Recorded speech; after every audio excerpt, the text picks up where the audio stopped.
اعوذ باللہ من الشیطان الرجیم بسم الله الرحمن الرحيم اقترب للناس حسابهم وهم في غفلة معرضون ما يأتيهم من ذكر من ربهم محدث إلا استمعوه وهم يلعبون لاهية قلوبهم وأسروا النجوى الذين ظلموا هل هذا إلا بشر مثلكم أفتأتون السحر وأنتم تبصرون قال ربي يعلم القول في السماء والأرض وهو السميع العليم بل قالوا أضغاث أحلام بل افتراه بل هو شاعر فليأتنا بآية كما أرسل الأولون ما آمنت قبلهم من قرية أهلكناها أفهم يؤمنون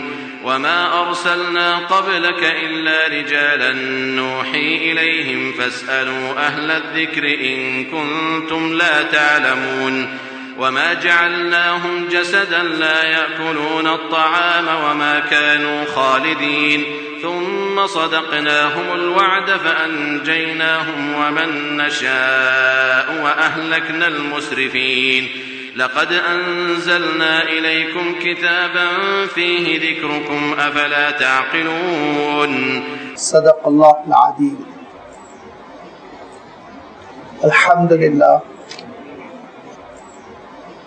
الحمد للہ رب العالمین والصلاة والسلام على سید المرسلین وعلى آلہ واصحابہ اجمعین اما بعد.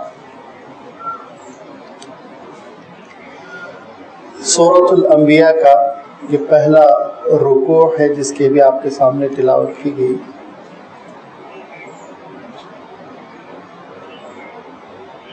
اس رکوع کی 10 آیتوں کی تشریح سے پہلے سورۃ الانبیاء کے سلسلے میں چند باتیں گوش گزار کرنا چاہوں گا میں، جس میں سے پہلی بات یہ ہے کہ یہ سورت جو جملہ 112 آیتوں پر مشتمل ہے یہ بھی مکہ مکرمہ میں نازل ہوئی، جیسے کہ پچھلی سورت طٰہٰ اور اس سے پہلے مریم اور اس سے پہلے سورہ کہف، یہ سب مکی صورتیں ہیں. اور صورتوں کے مکی ہونے کے معنی آپ خوب جانتے ہیں کہ یہ وہ صورتیں ہیں جو ہجرت سے پہلے نازل ہوئی. کس زمانے میں نازل ہوئی بہت تعین کر کے بتانا تو مشکل ہے، لیکن اندازہ یہ ہے کہ نبوت کے 7ویں 8ویں سال یہ سورت نازل ہوئی. آپ صلی اللہ علیہ وسلم جب اپنی حیات طیبہ کی 40ویں منزل کو پہنچے، 40 سال کے جب ہوئے تو نبوت ملی، اور اس کے ساتھ 8-9 سال کے بعد یہ وہ صورتیں ہیں جو تقریباً ایک ہی زمانے میں نازل ہو رہی ہیں، کچھ آگے کچھ پیچھے. اور یہ وہ ساری صورتیں ہیں جو جن کے بارے میں حضور اکرم صلی اللہ علیہ وسلم نے ارشاد بھی فرمایا کہ سورۃ الکہف ومریم وطٰہٰ والانبیاء ہن العتاق والتلادی. یہ وہ صورتیں ہیں، آپ صلی اللہ علیہ وسلم ارشاد فرماتے ہیں کہ جو بڑی قدیم ہیں اور بہت پختہ ہیں، عقیدہ توحید کو گھول کر پلا دینے والی ہیں، کیونکہ یہ اس زمانے میں نازل ہو رہی ہیں جبکہ مشرکین مکہ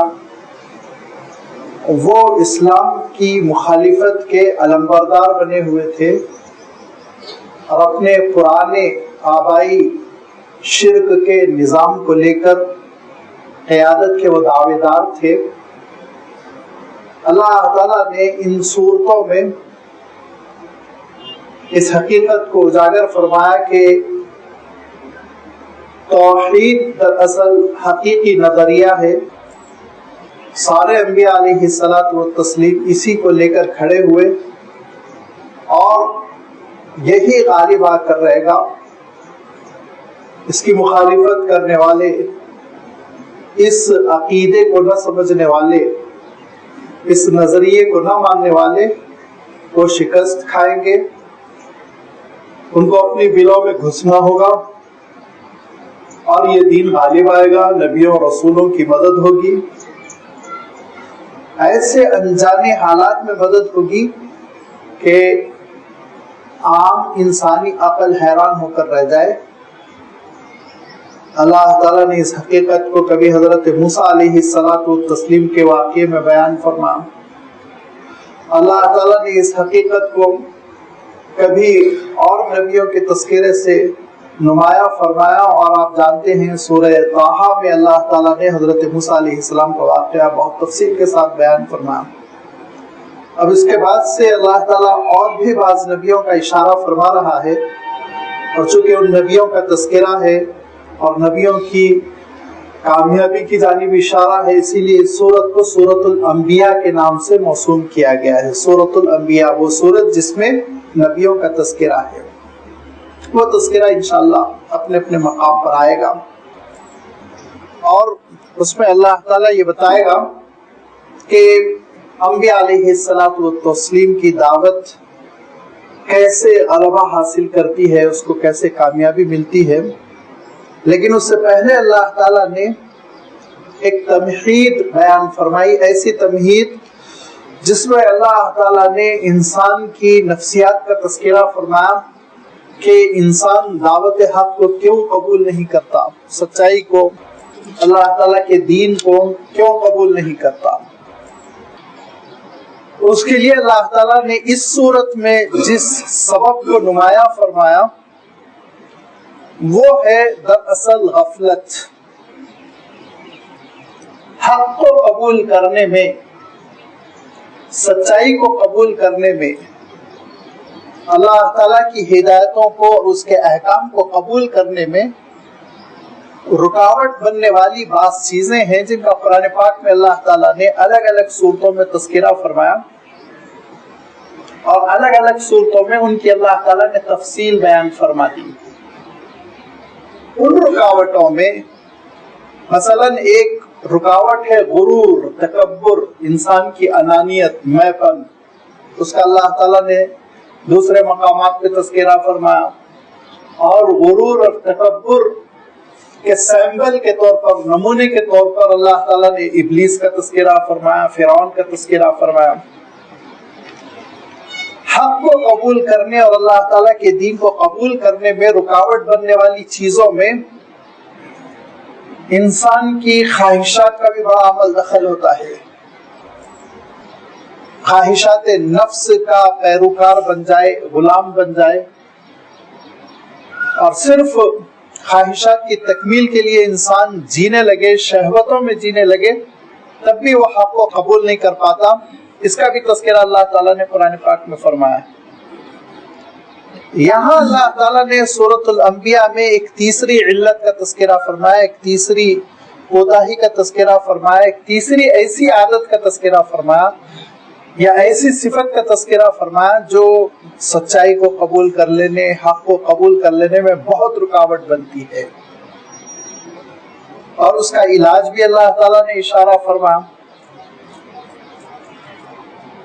وہ عادت، وہ صفت، وہ علت جو انسان کو حق قبول کرنے میں مانع بن جاتی ہے، رکاوٹ بن جاتی ہے، جس کا تذکرہ سورۃ الانبیاء میں بہت تفصیل کے ساتھ آ رہا ہے، وہ ہے دراصل وہ لفظ جو خود پہلی آیت میں ہے، اقترب للناس حسابهم وهم فی غفلت۔ غفلت بہت خطرناک چیز ہوتی ہے۔ یہ غفلت کس کو کہتے ہیں؟ اور یہ غفلت کے اسباب کیا ہیں یہ خود تفصیل آ رہی ہے انشاءاللہ، اس تفصیل کی اور اس لفظ کی وضاحت آ جائے گی۔ اللہ تعالیٰ ارشاد فرماتا ہے کہ اقترب للناس حسابهم وهم فی غفلۃ معرضون، لوگوں کے حساب کا وقت قریب آ چکا ہے۔ اقترب للناس حسابهم، قریب ہو چکا ہے لوگوں سے ان کے حساب کا وقت، اور ان کا عالم کیا ہے، ان کی کیفیت کیا ہے، ان کا عالم یہ ہے وهم فی غفلۃ معرضون، وہ غفلت میں پڑے ہوئے پیٹ پھیرے ہوئے ہیں۔ غفلت کا بھی تذکرہ فرما دیا، معرضون اعراض کر رہے ہیں۔ اعراض کرنے کے معنی کیا ہے، منہ پھیر لینا، قبول نہ کرنا، پیٹ پھیر لینا۔ لہذا اللہ تعالیٰ ارشاد فرماتا ہے قبول نہ کرنے اور منہ پھیر لینے کا سبب یہ ہے کہ وہ غفلت میں پڑے ہوئے ہیں۔ دیکھیے غفلت کہتے ہیں ایسی کیفیت کو جس کیفیت میں انسان چلا جاتا ہے تو ایک کانشیس اس کے اندر نہیں رہ جاتا، شعور نہیں رہ جاتا، سمجھ نہیں رہ جاتی ہے۔ یہ جانوروں جیسی صفت ہے کہ انسان اچھائی برائی کا فیصلہ نہ کرے، انسان مستقبل کے بارے میں غور نہ کرے، انسان اپنے مقصد کے بارے میں غور نہ کرے، یہ مویشیوں جیسی کیفیت ہے۔ اور اس کا اگر ایک اچھا چلتا ہوا ترجمہ آپ چاہے تو میں کروں بے حسی، بے حس ہو جانا، انسان کے اندر حس باقی نہ رہنا۔ یہ کیفیت اگر پیدا ہو جائے تو پھر بہت کم ہی ایسے لوگ حق کو قبول کر سکتے ہیں۔ لہذا آپ دیکھیں گے کہ موجودہ دور میں بیشتر لوگوں کی جو کوتاہی ہے، جو قصور ہے، وہ غفلت کی وجہ سے آخرت پر غور نہیں کرنا چاہتے، مقصد زندگی پر غور نہیں کرنا چاہتے، معرفت خداوندی اپنے دلوں میں پیدا ہی نہیں کرنا چاہتے۔ وہ چاہتے ہیں کہ بے حسی کے ساتھ جیسے زندگی روٹین پر چل رہی ہے کہ دن بھر کھاتے پیتے رہنا، رات کو سو جانا، دوسرے دن اٹھنا اور وہی گزشتہ کل کی حرکت کرنا، پھر سو جانا، اسی زندگی پہ اکتفا کرنا چاہتے ہیں۔ یہ غفلت میں جب انسان مبتلا ہو جاتا ہے، بے حسی کی زندگی جب بسر کرنے لگتا ہے تو اس کی زندگی میں کوئی اچھی تبدیلی نہیں پیدا ہوتی، خیر کو قبول نہیں کر پاتا، اور کوئی بڑا کام وہ نہیں کر پاتا اس دنیا میں، کوئی عبادت نہیں کر پاتا، بہت ہی سستی کی زندگی بسر کر کے چلا جاتا ہے۔ لہذا اللہ تعالیٰ یہ ارشاد فرما رہا ہے کہ اے لوگوں اس کیفیت سے تم نکلنے کی کوشش کرو، کیونکہ یاد رکھو تمہارے حساب کتاب کا وقت قریب آ چکا ہے، اور ہر لمحے ہمارے حساب کتاب کا وقت قریب ہوتا جا رہا ہے۔ ہر لمحے، ہر دن، ہر صبح ہم غور کریں اور ہر صبح ہم یہ اعادہ کریں، یہ پیغام ہم تازہ کریں کہ میری زندگی کا ایک دن کم ہو گیا، لہذا اب اور کم دن باقی رہ گئے، میں اپنے فرائض انجام دے لوں، اللہ تعالیٰ کو خوش کرنے کے لیے میں کچھ کر لوں۔ اس تصور کے ساتھ انسان اگر زندگی کا ہر دن شروع کرے تو انشاءاللہ بہت کچھ کر سکتا ہے۔ اللہ تعالیٰ ارشاد فرماتا ہے کہ ان بے حس لوگوں کا عالم یہ ہے اے نبی کہ ان کے حساب کتاب کا وقت قریب آتا چلا جا رہا ہے، یہ غفلت میں پڑے ہوئے ہیں، منہ پھیر رہے ہیں، سچائی کو قبول نہیں کر رہے بلکہ مخالفت کر رہے ہیں۔ ما یاتیہم من ذکر من ربہم محدث الا استمعوه وهم يلعبون، اور پروردگار کی جانب سے جب کبھی کوئی ذکر ان تک پہنچتا ہے، ایسا ذکر جو نیا ہو، جدید ہو، الا استمعوه، اس کو سنتے تو ہیں لیکن دو چیزیں ہیں، یہ دو چیزیں ہم کو پکڑنی ہے، دیکھیے اس کو سمجھنا ہے۔ وهم يلعبون لاہیۃ قلوبهم، ایک ہے یلعبون، دوسرے ہے لاہیہ، یہ دو چیزیں سمجھنا ہے۔ لیکن اس سے پہلے میں بتا دوں اللہ تعالیٰ ارشاد فرماتا وما یاتیہم من ذکر، ذکر کا لفظ اللہ تعالیٰ نے ارشاد فرمایا، یہ لفظ دراصل غفلت کو چاک کرنے والا ہے، غفلت کو توڑ دینے والا ہے، غفلت کو ختم کر دینے والا۔ ذکر کا ترجمہ آپ کر لیجئے تذکرے سے، ذکر کا آپ ترجمہ کر لیجئے نصیحت سے، ذکر کا ترجمہ آپ کر لیجئے یاد دہانی سے، ذکر کا ترجمہ آپ کر لیجئے نوٹس سے۔ نوٹس آ جاتی ہے، دیکھیے کہ اب یہ ہونے والا ہے آپ کے ساتھ۔ نوٹس آنے کے ساتھ ہی انسان کیا ہو جاتا ہے؟ انسان فوراً چوکنا ہو جاتا ہے اور آگے کے حالات کے لیے تیار ہو جاتا ہے۔ یہ سارے مفاہیم ہیں ذکر کے اندر پوشیدہ، اور بھی یہ مفہوم نکھر کر اور کھل کر آگے کی آیتوں میں آنے والے ہیں۔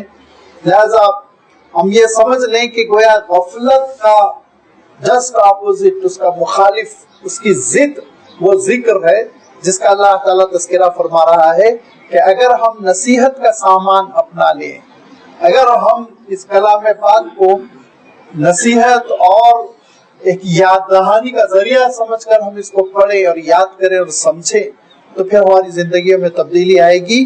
لیکن حضور اکرم صلی اللہ علیہ وسلم کے سامنے جو لوگ ہیں، ان کا عالم یہ کہ بڑی بے حسی کا مظاہرہ کر رہے ہیں۔ ما یاتیہم من ذکر من ربہم، ان کے پروردگار کی جانب سے کوئی ایسا ذکر نہیں آتا جو محدثین نیا ہوتا ہے۔ لازمی بات ہے، حضور اکرم صلی اللہ علیہ وسلم قرآن پاک کی وہ آیتیں پیش فرما رہے تھے جو اسی وقت نازل ہو رہی تھی۔ یہ پرانا ذکر نہیں تھا، یعنی تورات اور انجیل کی آیتیں نہیں تھی، یہ مفہوم ہے، بلکہ یہ نیا ذکر تھا، تازہ ذکر تھا، جدید ذکر تھا، نصیحت کا سامان تھا۔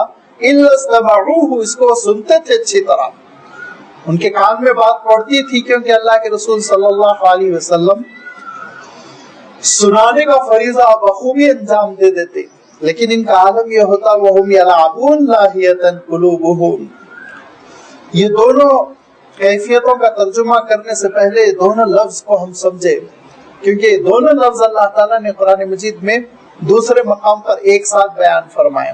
اللہ تعالیٰ نے ارشاد فرمایا کہ یہ دنیا کی زندگی کیا ہے، الا لہو ولعب، ارشاد فرمایا لہو ولعب، تو لعب کا لفظ بھی یہاں پر آ رہا ہے، لہو کا لفظ بھی آ رہا ہے۔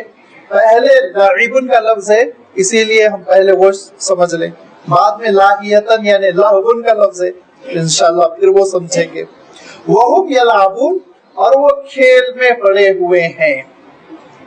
لعب کا جو مادہ ہے لام عین با، اور اسی سے یہاں یلعبون کا لفظ جو بنا، اس کا ترجمہ ہم کھیل سے کرتے ہیں، اور کبھی کبھی بسا اوقات اردو میں لہون کا ترجمہ بھی کھیل سے کرتے ہیں، لیکن دونوں میں ایک لطیف فرق ہے۔ لاعبن کا جب لفظ آتا ہے تو اس کے معنی ہوتے ہیں کہ ایسے کھیل جو وقت لیتے ہیں، ایسے کھیل جس میں انسان فزیکلی لگتا ہے، جو کبھی مفید ہوتے ہیں کبھی نقصان دہ ہوتے ہیں، دونوں طرح کے ہو سکتے ہیں۔ مثال کے طور پہ لاعبن لاعبن آپ کرکٹ کو بھی کہہ سکتے ہیں، فٹ بال کو بھی کہہ سکتے ہیں، والی بال کو بھی کہہ سکتے ہیں، یہ سب کو عرب لاعبن کی لسٹ میں شمار کرے گا۔ اب اس میں بعض کھیل بڑے مفید ہیں، جسمانی طور پر انسان کو فائدہ ہوتا ہے، فزیکل فٹنس کے لیے ان کھیلوں کو کھیلا جاتا ہے، ٹھیک ہے، کوئی حرج نہیں، لیکن بعض اوقات یہ بہت نقصان دہ ہوتے ہیں، گھنٹوں اس میں انسان مگن ہو جاتا ہے، گھنٹوں برباد کرتا چلا جاتا ہے، پھر اسلام اس کو پسند نہیں کرتا۔ اسلام کسی بھی ایسے کھیل کو پسند نہیں کرتا، یاد رکھیے، جس میں نماز کے وقت گزرتے چلے جاتے ہوں۔ یہ ہے اصول کھیلوں کے سلسلے میں۔ کھیلوں کے سلسلے میں جو اسلامی اصول ہے، وہ اسلام کسی بھی چیز کی لسٹ نہیں بناتا، کھیل میں سے یہ کھیل جائز ہے، یہ کھیل ناجائز ہے، کھانے کی بھی لسٹ نہیں بناتا، پہننے کی بھی لسٹ نہیں بناتا کہ یہ کپڑے پہنو یہ کپڑے نہ پہنو۔ اسلام اصول دیتا ہے، اصول دیتا ہے۔ کپڑے ہو تو ایسے ہو، اللہ تعالیٰ نے ارشاد فرمایا 3 صفات اس کے اندر، تمہارا بدن ڈھانک لے، وہ ایسے نہ ہو، اتنے یعنی ٹرانسپیرنٹ قسم کے نہ ہو کہ جسم جھلک جائے، ایسے ٹائٹ نہ ہو کہ جسم نظر آ جائے، اور ریاکاری نہ ہو۔ لباس التقوی ذالک خیر، تقوی کا لباس ہو، بھلا لباس ہو، اصولی بات کہی گئی۔ ایسے ہی اصولی بات کھیلوں کے سلسلے میں کہی گئی کہ کھیل وہ اچھے ہیں جو انسان کا وقت برباد نہ کرے، نماز اس پہ قضا نہ ہو۔ نمازیں قضا ہوئی جا رہی ہیں،